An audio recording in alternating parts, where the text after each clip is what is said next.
بسم الله الرحمن الرحيم اللهم صل على سيدنا ومولانا محمد وعلى ال سيدنا ومولانا محمد وبارك وسلم وصل عليه رب زدنا علما رب اشرح نمنګه د انبیاء کرام مبارک دا خبره کړو چې انبیاء کرام دا ټول معصوم دي او انبیاء کرام څونه دي دای د تعداد مبارکم خبره در شو او بیا پرون سبق کې دا ویل شو چې په ټول انبیاء کې د ټول نغوره د منګه رسول ول جماعت عقیده ده چې په ټول انبیاء کې د ټول نغوره جننده پیغمبر صلی الله علیه وسلم دی نن سبق کې دا خبره کوي چې ملائک د الله تعالی بندگان دي د الله تعالی عبادت کوونکي دي او الله تعالی چې تساوم کم کوي هغه باندې کړي په هیڅ یو خبره کې د الله تعالی نه مخکېږي نه او دا زمونږ عقیده دا چې دا ملائک چې کوم دي نه دا صفت د ذکورت او صفت د انوثت پای کې نشته ده مطلب دا چې لکه انسانانو کې او په پیریانانو کې او په زناورو کې بری کو مذکر او مؤنث وي او په ملائکو کې مذکر او مؤنث سرنده پکې نه دي ته چې د مؤنث دا نسبت شوه نه نو دا ورته د لفظ په اعتبار سره شوی دی چې دا لفظ ملائکتون لفظ دا دغه دی نو دلته کوي نو د کافرو عقیده دا و چې دا ملائک د الله تعالی لونه دي نو الله تعالی له قرآن مجید کې جواب ورکړی چې اذا بشر احدهم بما ضرب للرحمن مثلا ظل وجهه مسودا وهو كظيم په خپل باندې غلوریانی بدی شي کتور دوی چې لکه لور دي شي نو مخې تک تور شي د غسینه تک سود شي او د الله تعالی لپاره لونه چې دا خوخی وجعلوا بينه وبين الجنه نسبا نو دا او دوی چې د الله تعالی لوریانی دي پوه حدود خبره غلطه ده یا او يهوديان دي يهوديان هغه دا کوي چې دوی چې د ملائکه د الله تعالی یعنی انکار کړه دې کفر کړه دې او الله تعالی درودا وجودونه درودا مخونه ته مسخ کړي دي دواړه طرف ته یو په افراد کې او بل په تفرید کې مبتلا دي او د دواړه چې دا غلط عقیده ده صحیح عقیده ده چې دا ملائک د الله تعالی عبادت کوونکي دي د الله تعالی چې ورته څه حکم کوي هغه مني دا الله تعالی د حکم نه بغیر هیڅ نه کوي کوه دا به زو مخکې اعتراض وکاو والملائکه عباد الله تعالی ملائک جمع دا ملائکون دا ملائکون دا په اصل کې ملائکون ندل کې قلب مکانی پکې شوی قلب مکانی دا چې لکه حمزه د لام زید او لام د حمزه زید تر اورل شوی دی نه ملائکون درو شوی ملائکون او بیا ملائکون خادم والملائکه عباد الله تعالی دا الله تعالی عبادت کوونکي دي عاملون بامره او د الله تعالی ته حکم عمل کوونکي دي یعنی الله تعالی ته څه حکم هم کړی نو هغه کوي علامه دل علیه قوله تعالی چې په دې خبره باندې دلالت کوي الله تعالی د قران مجید کتاب چې الله تعالی وقالو او دا کافران وایي چې اتخذ الرحمن ولدا چې دی رحمان ذات د ځان لپاره نائب جوړ کړی دی بچی جوړ کړی دی دا وای سبحانه پاک دی الله پاک دی نه بل عباد مکرمون بلکې دا خدای الله تعالی معزز بندگان دي لا يسبقونه بالقول چې دی دا الله تعالی د حکم نه نشي مخکې کېږي الله تعالی ته د څه حکم کوي نو کې دی مبارک الله تعالی فرمای لا يعصون الله ما امرهم چې دا الله تعالی په هیڅ یو کار کې نافرمانی نه کوي ويفعلون ما يؤمرون وهم بامره يعملون او دود الله تعالی حکم لرکون کړي وقوله تعالی او بل قول دې دې الله تعالی لا يستكبرون عن عبادته چې دا کا ملائک دا الله تعالی د عبادت نه تکبر نه کوي ولا يستحسرون او نه دوی داګه نستړي کیږي یعنی هر ټایم دوی د الله تعالی په عبادت کې نه مشغول دي د الله تعالی د عبادت نه چرته مستړي کیږي نه ولا يوصفون بذكوره ولا انوثه او دا نه متصف کیږي په ذکورت سره او په انوثت سره مطلب دا ملائک چې کنه دا نارینه زنانه پدې کې نه اذ لم يرد بذلك نقل ولا دل عليه عقل ځکه نه پدې کې څه دلیل نقلی شته نه بګي دلیل عقلی شته پدې خبره ده بلکې دا الله تعالی یو نورانی مخلوق ده جسم نورانی يتشکل باشکال مختلفه دا الله تعالی یو نورانی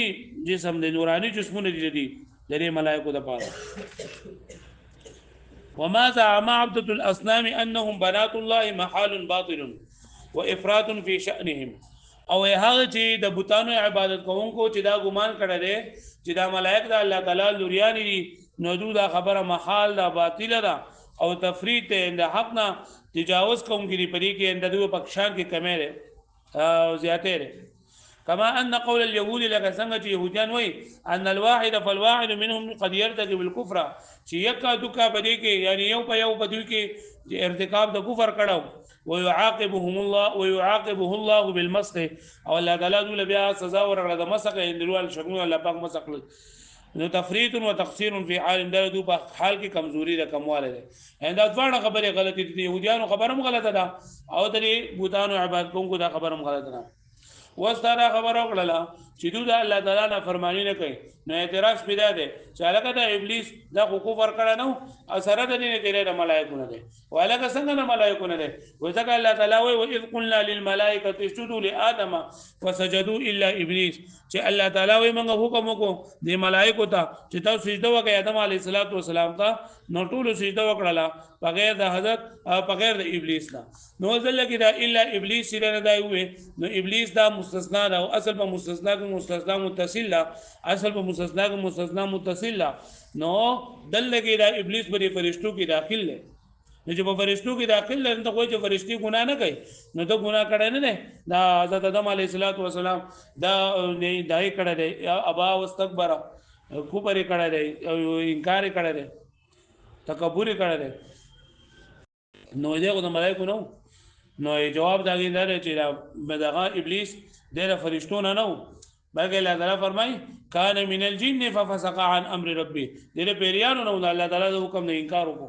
او بل الله ابا واستكبر وکانه من الكافرین دې کافرانو نو لیکن دې فرشتو سره ناس پاسو دا خبره کوي غلطه ده چې د فرشتو استادو د فرشتو استاد نه ورغه د فرشتو استاد نه ها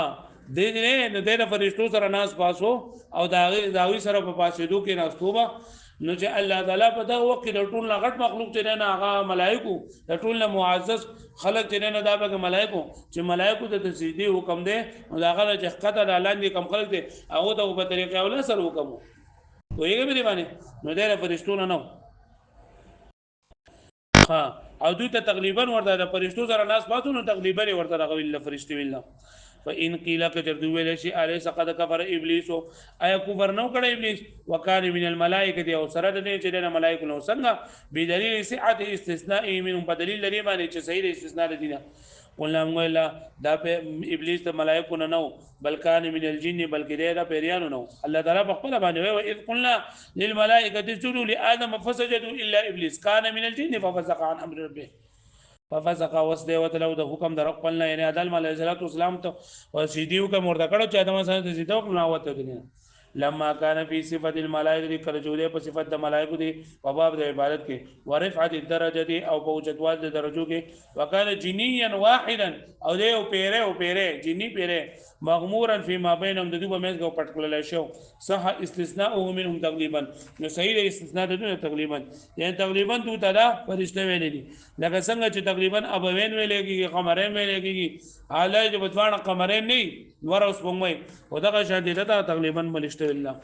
واما هاروت او ماروت چې نه کنه دا د واقعات دا چې الله تعالی وی چې تاسو دې آدم علیه السلام ته سجده وکړئ فرشتو چې موږ ستاسو عبادت نه کوو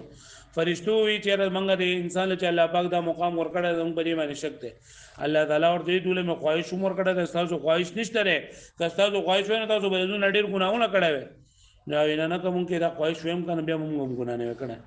نو دی الله پاک ورته وی چې ځان کسان ورکړي نو دوه هاروت او ماروت ورکړل هاروت او ماروت باندې او دنیا ته راغلل په دنیا کې به شهوت راغی او چې دغه وکړل بابل خر ته الله تعالی راولېګل اول دغه دوه تعویذونه کول خلکو له دمونه ممونه کول او ال دغه بیا په خزه باندې جنن دا مین شول او بیا د خزه سره جنن دا ګناه وکاو بیا داګین ورسو جنن بیا بچي شو هغه بچي مړ کو الله تعالی غوي او الله تعالی بیا هم د پوسو کو چې تاسو په دنیا کې سزا غواړئ که په آخرت کې سزا غواړئ په آخرت د سزا خوړې غټه د خلک د دنیا کې را راکا نه دوه هغه کوی د دې جوړل کړل شو دا خبره خو غلطه ده ټوله دا خبره سره دا ټوله غلطه ده خو هاروت او ماروت چې کنه دا الله تعالی را لګلو چې په دغه زمانه کې سليمان عليه السلام په زمانه کې د سحر او د جادو د دې دغه ډیر زیاتو نو هاروت او ماروت فرشتي الله تعالی را لګري چې خلکو ته د سحر او د جادو او د معجزې په منځ کې فرق وخی نور وما كفر سليمان ولكن الشياطين كفروا يعلمون الناس السحر وما أنزل على الملكين ببابل هاروت وماروت وما يعلمان من أحد حتى يقولا إنما نحن فتنة فلا تكفر عندما خلق تدوي هاروت وماروت جمعنا سيف دا ازميخ دا پار راغلو ساو دا ازميخ کول پارا چې تاسو صدا وخیو او تاسو کفر مکوئ دا کفر حکم چرته نو کړه نو دا خبره چې کم درې دغه نه ثابته ده هاروت او ماروت نه نو دا خبره غلطه ده چې هغه دغه ګناهونه کړي او هغه دغه بیا لټکړل شو دا خبره ټول زنده سری دا غلطه نو و اما هاروت او ماروت ارچ هاروت او ماروت فالاصح حس خبر دارا انهما ملکان چې دا الله تعالی د فرشتيني لم يصدر عنهما كفر ولا كبيره نه داګینه څه ګناه صادر شوه ده او نه د کفر صادر شوه ده لکه پوښتنه به معنی لکه به خبره باندې پوښوي هاروت او ماروت دا فرشتي وي بیا یو قول پدې کې دا هم دی چې دا د بابل یو څه سړیو نو دا دغه چې کنه دا واقعیا دا غره زهرا واقع پدې کې د کیږي چې زهران می خدای او بری بس دم درود لپاره تللو دی بوله ساختونه مختونه کول او بیا وسد شي خبره اترې لګدا کړل نه دا ټول غب ته وتعذيبهما او د دې باندې د عذاب ورکول انما هو على وجه معاتبه دا به طریقې د معاتبت باندې چې دوته زورنا راشي زورنا كما يعاتب الانبياء على زله والسهو لکه څنګه چې انبيای کرامو ته د دوی د زلت د وجنه د دې قیدو د وجنه یا د سهو د وجنه دا غي باندې دوی ته معاتبت کیږي نو دا شند وکانا یعذان الناس یهود هاروت مروت خلق تبي نصيحتنا کول ويقولان وی به وردا انما نحن فتنه بشکم ازمیخ یو امتحان یو فلا تکفر تاسو کفر مکوي ولا کفر فی تعلیم السحر او کفر په تعلیم د سحر کې نشته چې دوه خلق ته سحر غونو وای کې تعلیم نشته بل فی اعتقاده والعمل به بلکې دا چې ته په دې سحر باندې چې دا سحر حق دی او ما سره چې سکه دا سحر او جادو کوي او ته باندې عمل کوي نه دا سحر او جادو په دې باندې یقین لرل په دې باندې عمل کول دا کفر دی نو په تعلیم کې کفر نشته لکه پوښتنه به دی باندې بیا ولله تعالی کتب د الله تعالی لپاره کتابونه دي یعنی الله تعالی د بندگانو د هدایت لپاره په دې دا باندې په انسانانو باندې کتابونه نازل کړي دي څلور آسماني کتابونه الله تعالی نازل کړي دي اول تورات ته بیا زبور دی بیا انجیل او بیا قرآن مجید دی د دې سره سره اصل صحیفه الله تعالی نازل کړي دي 50 صحیفه په حضرت شیس علی السلام باندې 10 صحیفه په حضرت ادریس علی السلام باندې لس فرشتي لس صحیفه په حضرت ابراهیم علی السلام باندې او لس حضرت موسی علیه السلام باندې دا نازل شوی دي خدا په خبره واحد سره نقل دي لہذا منګ دا یقین دی منګ دا خبره کو چې دا الله تعالی تر څومره کتابونه لري کا 104 دی او کا 204 دی او کا 504 دی او کا 800 دی خدا ټول الله تعالی طرف نه حق دی او سچ دی او زمونږ په یقین دی خو زمونږ په دې خبره او زره هم یقین دی چې دا ټول وخت خپل زمانه کې حق او سچو په هغه زمانه د هدایت لپاره الله تعالی را لګیلو وس هغه ټول منسوخ دي وسا ټول سری منسوخ دي او اوس په دغه باندې زمونږ اجمالی ایمان دی اجمالی ایمان او په قرآن مجید باندې زمونږ تفصیلی ایمان دی که یو خبره موږ منو اگر چې په تورات کې راغله اگر چې په انجیل کې راغله ولکه موږ د قرآن مجید د وجې نه منو چې دا په قرآن مجید کې راغلی ځکه یې منو وایي ولله تعالی کتبونه د الله تعالی لپاره کتابونه دي انزلها علی الانبیاء چې نازل کړی الله پاک دي کتابونه لپاره انبیاء باندې وبین فیها امره ونهيه او الله پاک بیان کړی دی په دې کې امر خپل او نه خپل وعده ووعید وعده د مؤمنانو سره وعید د جهنميانو سره وكلها كلام الله تعالی او دا ټول الله تعالی کلام دی او هو واحد ادا یو دی یو کلام لفظی دی یو کلام نفسی دی اول خبره کې ان شاء الله وسوي الاول طبقه دا وله صفات ازلیه کنن وسو صفات ورکو نو پای کې کلام دی نو کلام په دوه قسم یو کلام لفظي دی یو کلام نفسي دی نو کلام لفظي دا حدیث دی او کلام نفسي دا قدیم دی نو کلام نفسي دا یو دی و انما التعدد او په دې کلام لفظي کې چې دا تعدد راځي په کلام کې تعدد راځي او تفاوت پکې راځي په نظم المقروء والمسموع باغ نظم کې چې کم نستلېږي او ویلېږي چې دا کلام لفظي وي وبهذا الاعتبار كان الافضل هو قرآن او په دې اعتبار سره د ټول لغوره په دې کتابونو کې قرآن مجید دی بیا تورات بیا انجیل بیا زبور دی کما ان القرآن کلام واحد لکه څنګه چې قرآن مجید الله تعالی کلام دی نور کتابونه دي الله تعالی کتاب دی لا يتصور فيه تفصيل په دې کې نه متصور کېږي غورواله ثم باعتبار القراءة والكتابة بیا په اعتبار د قرات او کتابت سره يجوز جائز ان يكون بعض الصور افضل چې بعض صورتونه افضل شي لکه بعض صورتونه لکه پیغمبر اسلام فرمایي ان لكل شيء قلبا چې دا هر څه د بار سره له وقلب القران ياسين يا اعظم آیه في كتاب الله آیه الكرسي نه دا د دې وجه نه چې بریګي د الله تعالی وحدانیت په کې ډیر دی دلایل په کې ډیر دي او دغه د وجه نه هغه ته غوړواله ته حاصل شوی دی وحقيقة تفضيل وحقيقة غروالي أن قراءته أفضل شقراءة دي سورتنا أفضل ولي لما أنه أنفع وذكر جدا أنفع بي أو ذكر الله تعالى في أكثر يا ذكر الله باك بكرير لك قل هو الله أحد سورة دو بيري بكي الله باك نمرا غل سرور بيري بكي زمينون راغل ثم الكتب وقد نسخت بالقرآن تلاوتها وكتابتها وبعض أحكامها بیا څومره کتابونه چې الله تعالی راځي کړی د قرآن مجید نمکه نو دا ټول په قرآن مجید سره منسوخ کړی شوی دي ان داغه تلاوت هم منسوخ شوی دی داغه کتابت هم منسوخ شوی دی او داغه بعض احکام دا هم منسوخ شوی دي لکه په شو باندې نن منګه د ملائکه مبارکه او د کتابونو مبارک را خبر اورل چې ملائکه د الله تعالی بندگان دي او داونه هیڅ ګناه نه کوي درات او جواب د هاروت او ماروت او د ابلیس هغه او یو د آسماني کتابونو سوري او دا منسوخ دي بری پوښوي واړو شپه